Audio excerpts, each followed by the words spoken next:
नमस्कार। यहाँ पर शोभायमान गुरु प्यारी गुरु रूप साध संगत आप सबको मेरी तरफ से वाहेगुरु जी का खालसा वाहेगुरु जी की फतेह। मैं नोफल वेलफेयर एंड चैरिटेबल सोसाइटी का अध्यक्ष हूँ। नोफल का अर्थ है ब्लेसिंग्स एंड डोनेशन, दान और आशीर्वाद। जैसा कि यहाँ पर सभी बड़ी बड़ी हस्तियों ने बताया कि आप लोग सब एनएसएस के स्टूडेंट्स हैं, तो मुझे लगता है कि एनएसएस के स्टूडेंट्स के अंदर एनर्जी की बहुत कमी है। नहीं, आप नो बोल रहे हैं, लेकिन मैं यस बोल रहा हूँ। कारण ये है कि जब भी ये वरिष्ठ लोग मंच के लिए आए, तालियों में वो गड़गड़ाहट और वो एनर्जी नहीं थी जो होनी चाहिए। अगर मैं अकेला यहाँ खड़े होकर ताली बजाऊंगा तो मुझे लगता है कि पूरा हॉल गूंज जाएगा और आप तो बहुत सारे हैं। तो मैं चाहूँगा कि आप लोग सब एक बार उन महान हस्तियों के लिए, महान लोगों के लिए जिन्होंने यहाँ पे आके अभी स्पीचेस दी, उनके लिए एक बार जोरदार तालियां बजाएं।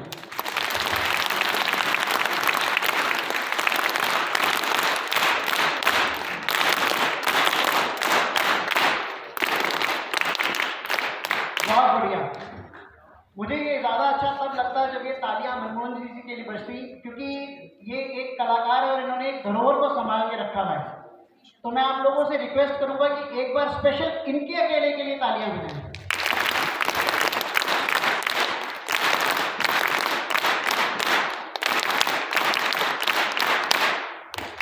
धन्यवाद। अब मैं आपको थोड़ा सा नोफल के बारे में बताऊंगा और उसके बाद मैं अपना जो भी थोड़ा बहुत ज्ञान है वो आप लोगों से बांटूंगा।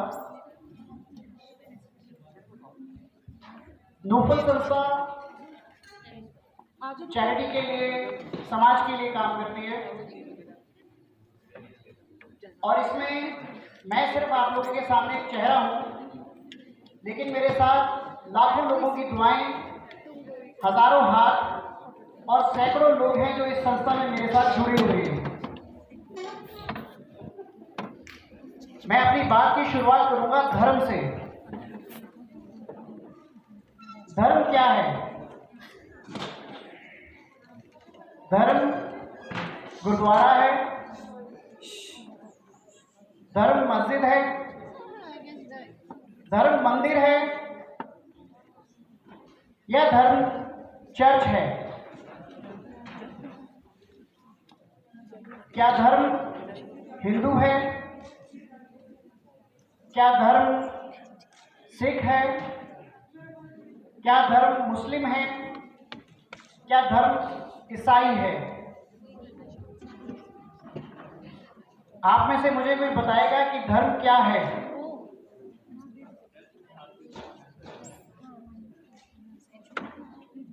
धर्म एक जिम्मेवारी है, एक कर्तव्य है, एक विश्वास है, एक बंधन है, एक वादा है।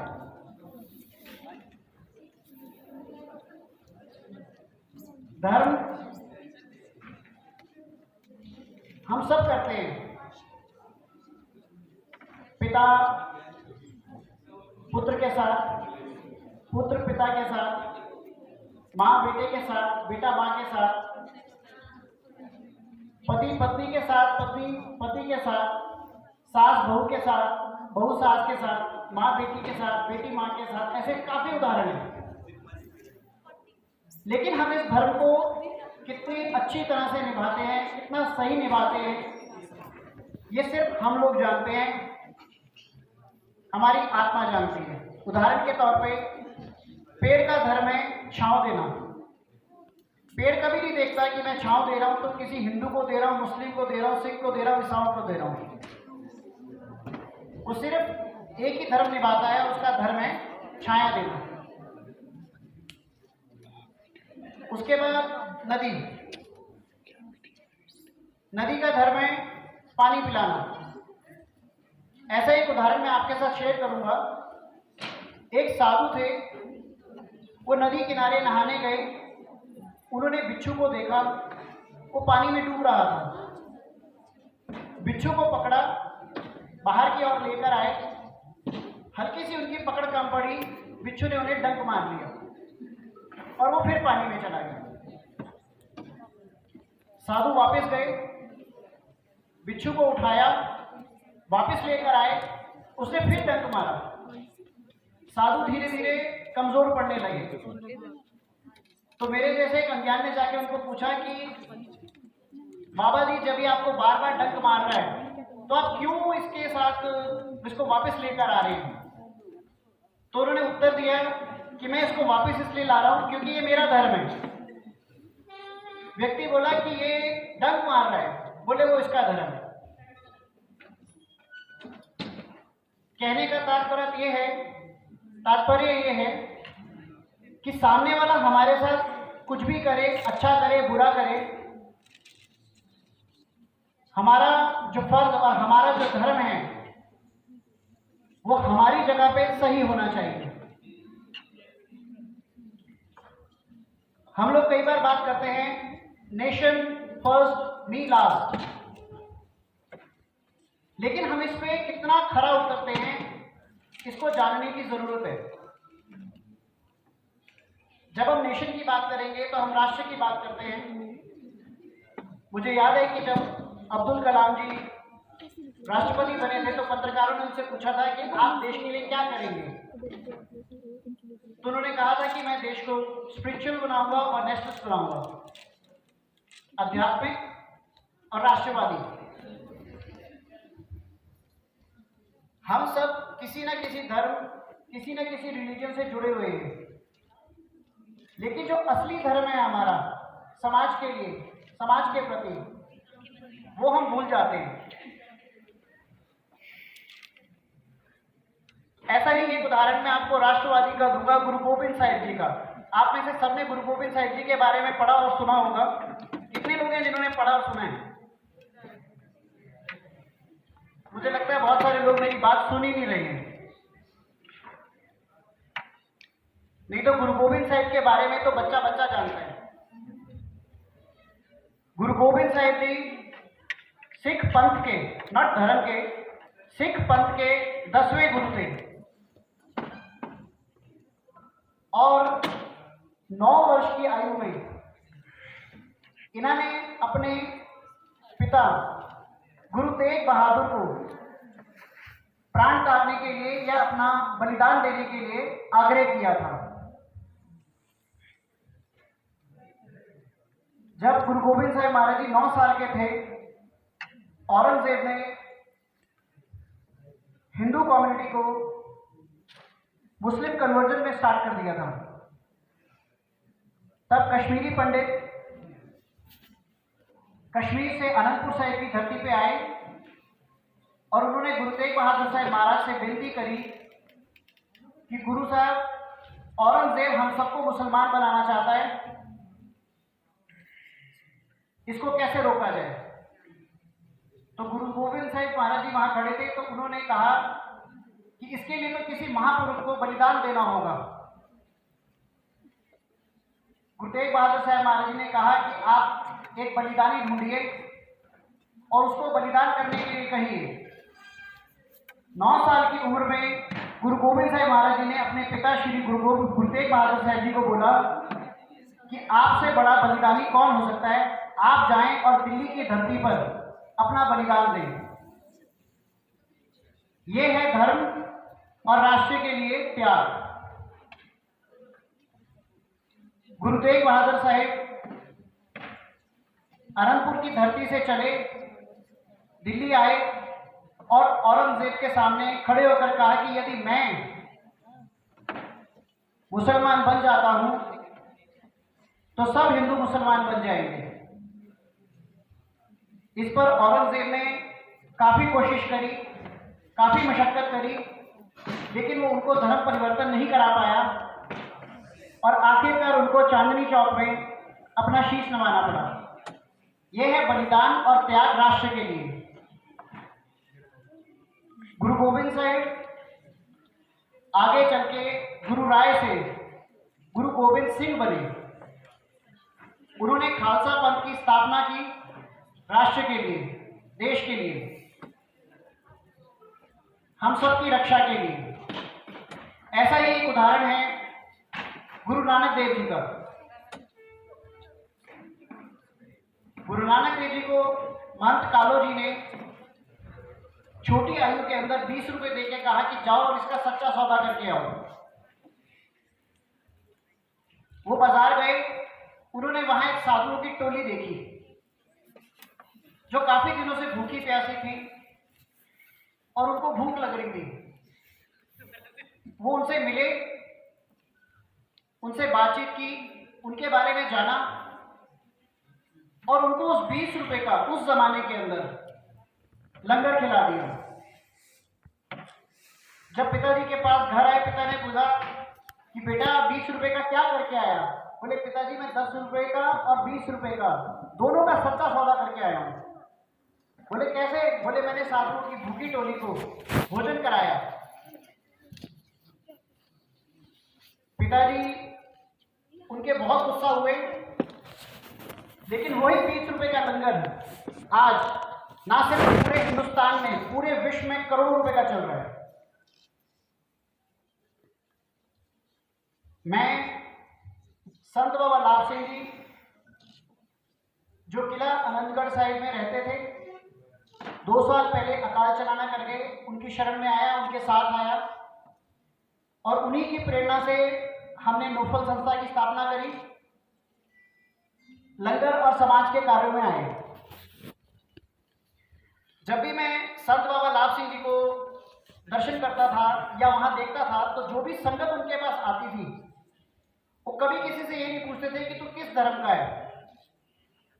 वो ये देखते थे कि इसकी प्रॉब्लम जेन्युइन है, ये जरूरतमंद है, उसकी मदद कर देते हैं। और आज की डेट में पंजाब में उन्हें पुलों वाले बाबा के नाम से जाना जाता है। उन्होंने पूरे पंजाब के अंदर 1800 करोड़ के पुल बनाकर पंजाब सरकार को दिए। उन्हीं की प्रेरणा से 2010 में हमने IGMC शिमला में लंगर स्टार्ट करने की सोची। वहां की एडमिनिस्ट्रेशन को अप्रोच किया, लेकिन किसी कारणवश हम उस जगह पे लंगर शुरू नहीं कर पाए। 2011 में हमने लंगर की शुरुआत PGI से की और आज की डेट में हमारे पास PGI कैंपस के अंदर सबसे बड़ा स्थान है, परमपिता परमेश्वर की कृपा से, जहां 15,000 से लोग ऊपर रोज का प्रसादा छकते हैं, यानी कि खाना खाते हैं, और 4 से 4,500 लोगों के रहने की व्यवस्था है, जो कि चंडीगढ़ के अंदर नहीं बल्कि नॉर्थ इंडिया में अमृतसर के बाद दूसरे नंबर पे है।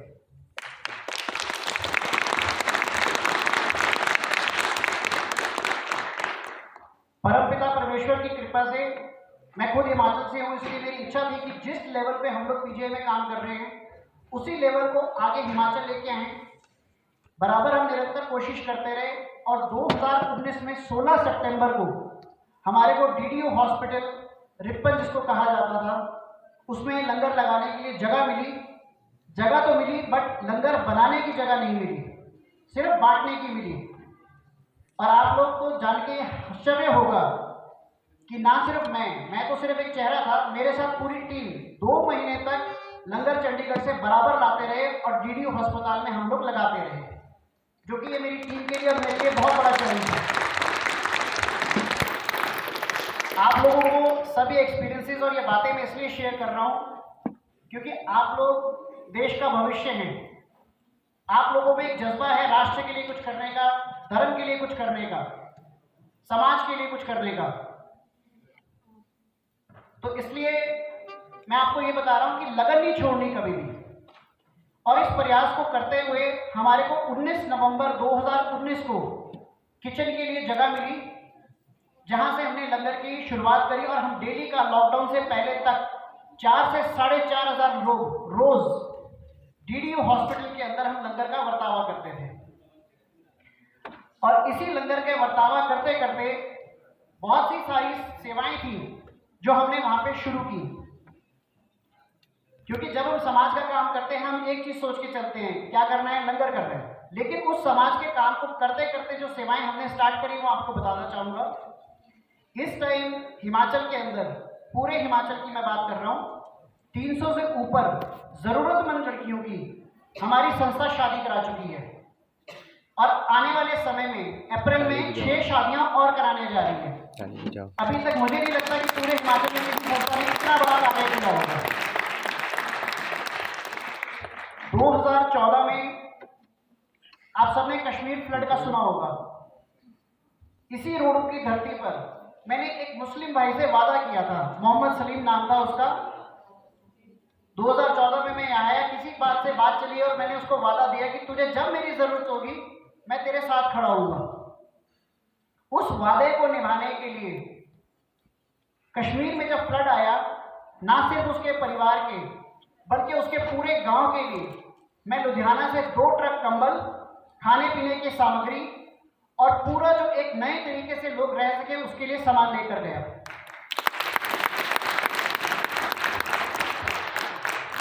आप लोग सब रोडू से हैं तो आपने तांगनू गांव का नाम तो सुना ही होगा। जिस टाइम तांगनू में आग लगी थी, 58 घर जल के राख हो गए थे।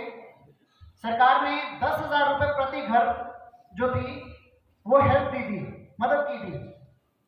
हमारे पास भी ये बात पहुंची और हम पूरी गाड़ी भरकर बर्फ के अंदर, मैं, मेरे साथ मेरे सहयोगी, हमारे संत जिनके साथ मैं प्रेरित होकर इस सेवा के काम में आया, तांगनू आए और सामान देकर गए।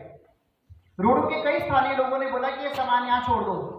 बाबा जी कहते हैं ना, गुरु की गोलक, गरीब का मुंह। ये सामान उसी हाथ में जाएगा जिसके लिए हम लाए हैं। हम यहाँ नहीं छोड़ेंगे इस सामान को।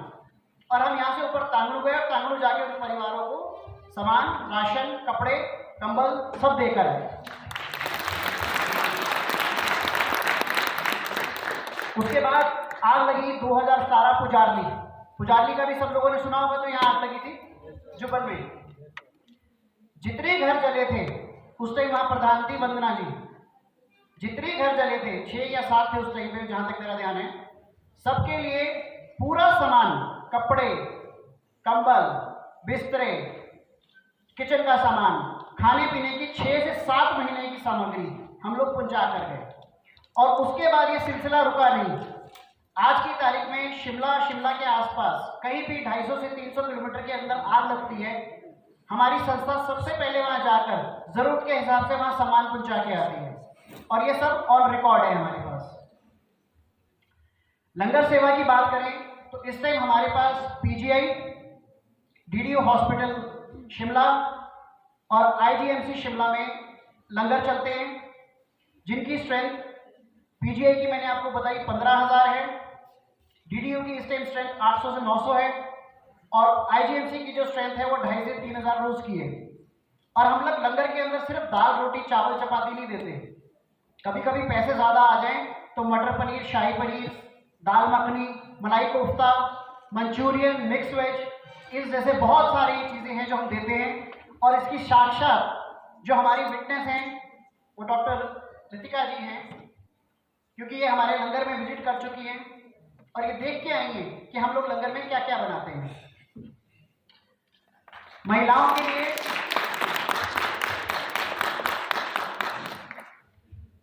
लिए हमने पिछले साल से एक योजना स्टार्ट की है वुमेन्स डे वाले दिन, जिससे कि हम महिलाओं को स्ट्रॉन्ग करते हैं। उस वीकर सेक्शन की महिलाओं को स्ट्रॉन्ग करने का काम करते हैं, जिनकी महिलाओं के पास स्किल्स हैं, सिलाई का काम जानती हैं, घर में कमाने वाला एक है या पति शराबी है, कुछ करना चाहती हैं अपने परिवार और अपने घर, अपने बच्चों के लिए, उनको हम लोगों ने पिछले साल 34 सिलाई मशीनें दी थी वुमेन्स डे वाले दिन और इस साल 11 दी।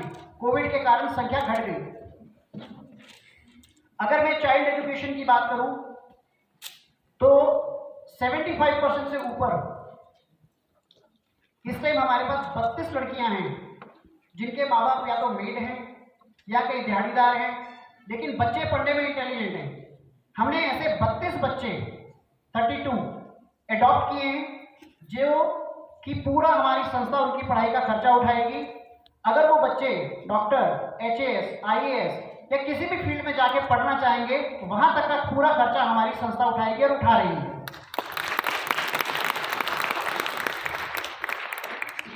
किसी दिहाड़ीदार का, जरूरतमंद का, क्योंकि मैं गरीब नहीं बोलूंगा, हर आदमी अपने घर में अमीर होता है, किसी जरूरतमंद का घर टूट जाता है, क्रैक आ जाता है, किसी तरह से वो अपने घर को दोबारा रेनोवेट नहीं कर पाता, तो हमारी संस्था जो है ऐसे घरों को रेनोवेट भी करके देती है।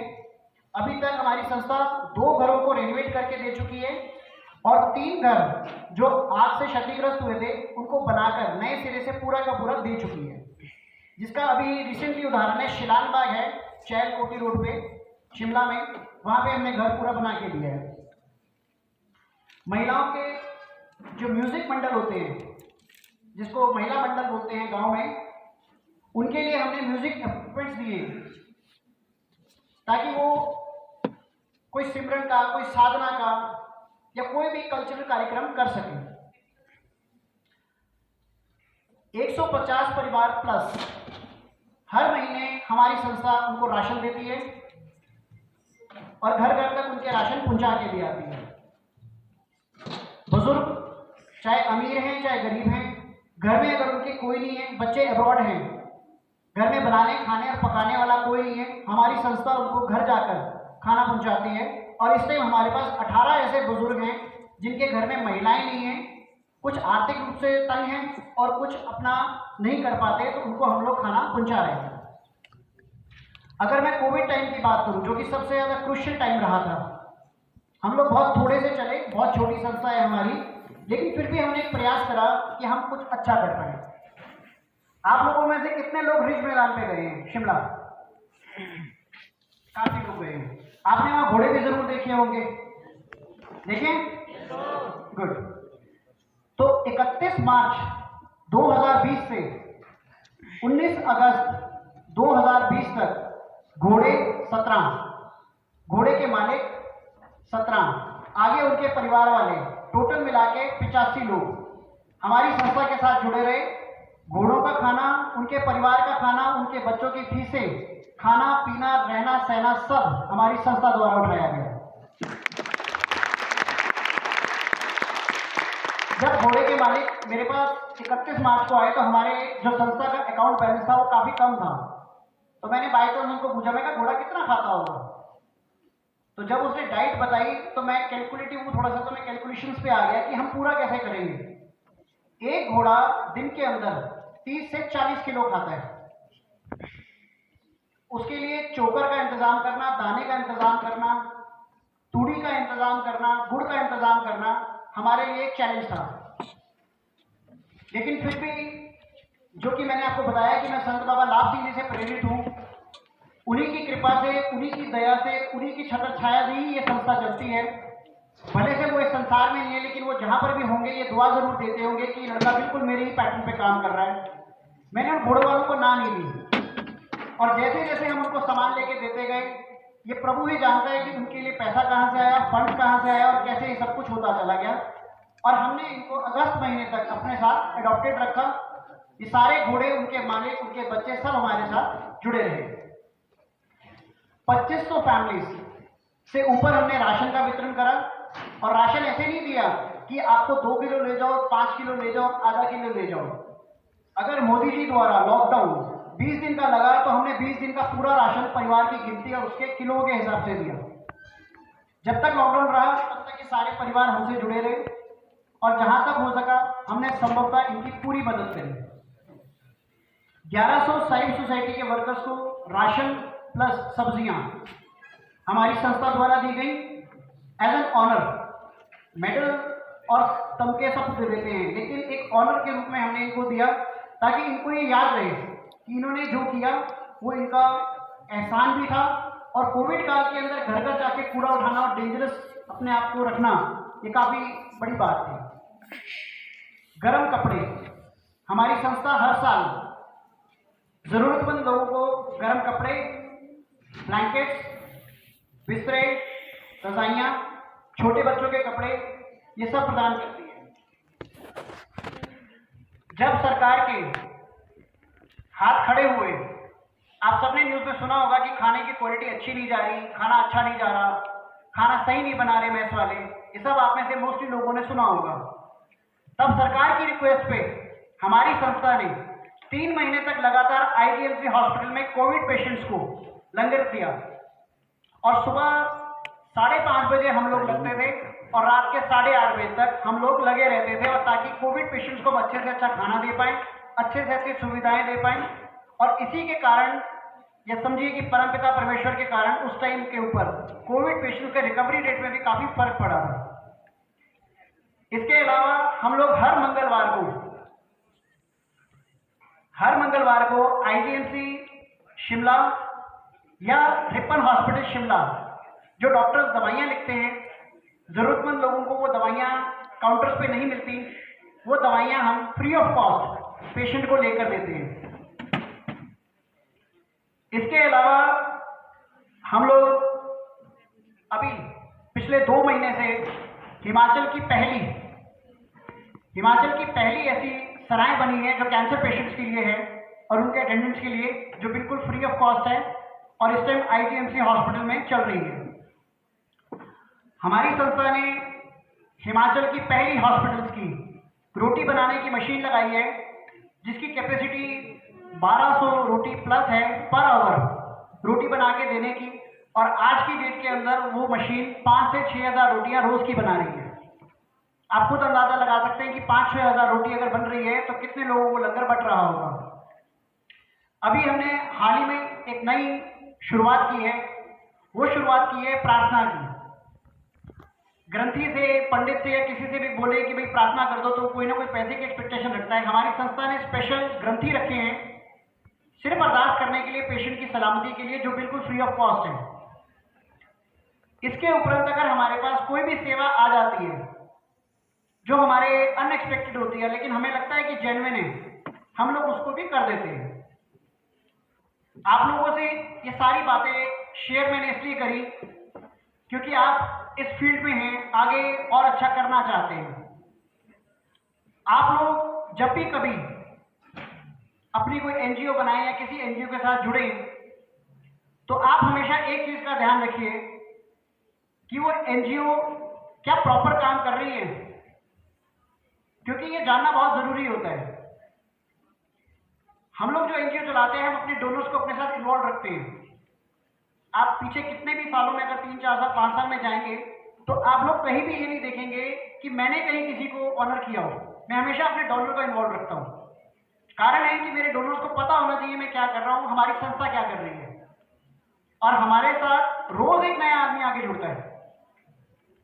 हमारे काम को देखकर, हमारे काम की ट्रांसपेरेंसी को देखकर हिमाचल से बहुत बड़े बड़े और बहुत सारे लोग जुड़े हुए हैं।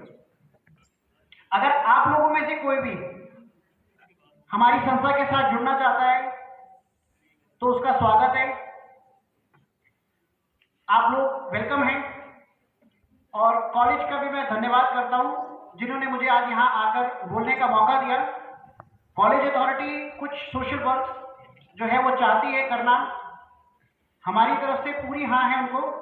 जब भी जिसके लिए वो बोलेंगे हम उनको ना नहीं देंगे, और पूरा प्रयास रहेगा कि हम बहुत जल्दी रोडों में भी कुछ अच्छे, आप लोगों की मदद से, आप लोगों को जोड़कर, क्योंकि समाज की संस्था है, समाज के लिए है, समाज के साथ है, कुछ कार्य शुरू करेंगे। अभी सर ये कह रहे थे कि हमारे संस्कृति की कमी आ रही है, लोगों को पहाड़ी गाने नहीं आते। तो सर मैं इस पे ये कहना चाहूंगा कि इसमें कुछ कमियां हम लोगों की भी हैं। पेरेंट्स बच्चे को अच्छा पढ़ाना तो चाहते हैं, वो ये तो चाहते हैं कि हमारा बच्चा अच्छे से अच्छा पढ़े, बट वो कहीं ना कहीं मूलतः उसको अपनी संस्कृति से, अपने विचार से, अपने कल्चर से हटाते हैं। तो मैं उन तमाम पेरेंट्स को इस मंच के माध्यम से हाथ जोड़ के बेनती करता हूँ, रिक्वेस्ट करता हूँ कि आप बच्चे को अच्छे से अच्छा पढ़ाइए तो जरूर, लेकिन उसको साथ साथ अपनी संस्कृति, अपने कल्चर के बारे में भी जरूर बताइए। और सर मैं एक चीज और कहना चाहूंगा कि यदि आप चाहें तो हम यहाँ एक रेंटेड रूम लेके एक म्यूजिक एकेडमी या संगीत एकेडमी खोल सकते हैं, जिसके अंदर, मुझे तो खैर पहाड़ी नहीं आती, लेकिन आपके माध्यम से, आपके सपोर्ट से हम बच्चों को फ्री ऑफ कॉस्ट उस एकेडमी के अंदर संगीत सिखा पाए, कल्चर सिखा पाए, पहाड़ी सिखा पाए। हमारे पेरेंट्स में, मैं ये नहीं बोलता कि बच्चों में कमी है, मुझे लगता है कि हम में कमी है। हम सही होंगे, हमारा बच्चा सही होगा। मुझे याद है कि मेरे माँ बाप जब मैं छोटा था तो उंगली पकड़ के गुरुद्वारे लेके जाते थे और 10 रुपए देते थे, बोलते थे ये टोकरी में डाल। तो मैं ये पूछता था कि 10 रुपए किस लिए? वो बोलते थे बेटा ये मेरा दसवंत है। दसवंत मीन्स हमारी कमाई का 10वां हिस्सा। ये 10वां हिस्सा जो है एक नेक कार्य में जाना चाहिए। मैं इसमें 10 रुपए डालूंगा तो ये कल को तेरे ही काम आएगा। मैं सोचता था पता नहीं मेरे कैसे काम आएगा, लेकिन आज मुझे ये समझ आता है कि मेरे वो कैसे काम आएगा। तो मैं उन पेरेंट्स से भी रिक्वेस्ट करूंगा कि बच्चों को पढ़ाइए जरूर, बट संस्कृति से भी जोड़ के रखिए। धन्यवाद।